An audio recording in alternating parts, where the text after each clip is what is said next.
Yangi yil bayramining bosh qahramoni Qorbobo katta-yu kichik uchun birdek sevimli obraz bo'lib, bayramni usiz tasavvur qilish qiyin.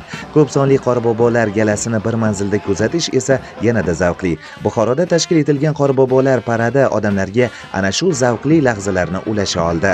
Buxoroning eski shahar qismi Arka Oliy maydondan boshlangan tadbirda Qorbobolar va Qorqiz obrazidagi qiyofalangan ishtirokchilar shaharning markaziy ko'chalari bo'ylab parad uyushtirib, bayramga o'zgacha kayfiyat bag'ishladilar.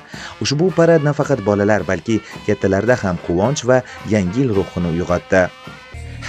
Yangi yil ana shunday kutilmagan tomoshalarga boy tarzda o'tmoqda. Ayniqsa tungi vaqtda rang-barang chiroqlar bilan bezatilgan shahar ko'chalari nafaqat buxoroliklarga, balki mehmonlarga ham bir olam zavq-shavq, ko'tarinki kayfiyat ulashmoqda. Odamlar qalbida farahbaxsh kunlar uchun shukronalik hissini oshirib, ezgu niyatlarni uyg'otmoqda.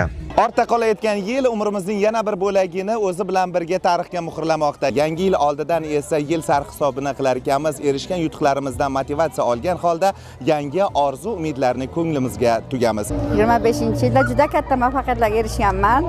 Allohga ming qatla shukr. Ishimda ham, oilamda uyimga yangi kelin tushirdim. Yangi oila a'zosini bo'ldi. Chaqalog'imiz bo'ldi. Allohga shukr. Ishimda xalq ta'lim fidoyisi ko'krak nishoni bilan taqdirlandim. Vazir ustamasi sohibasi bo'ldim. Xalqaro sertifikat sohibasi bo'ldim. Yutuqlar ko'p. Barcha yurtdoshlarimiz kabi buxoroliklar ham bayramni ana shunday ko'tarinki ruhda, baxtiyorlikda qarshilamoqda. Madrahim Turdiyev, Abdulla Rajabov, Buxoro.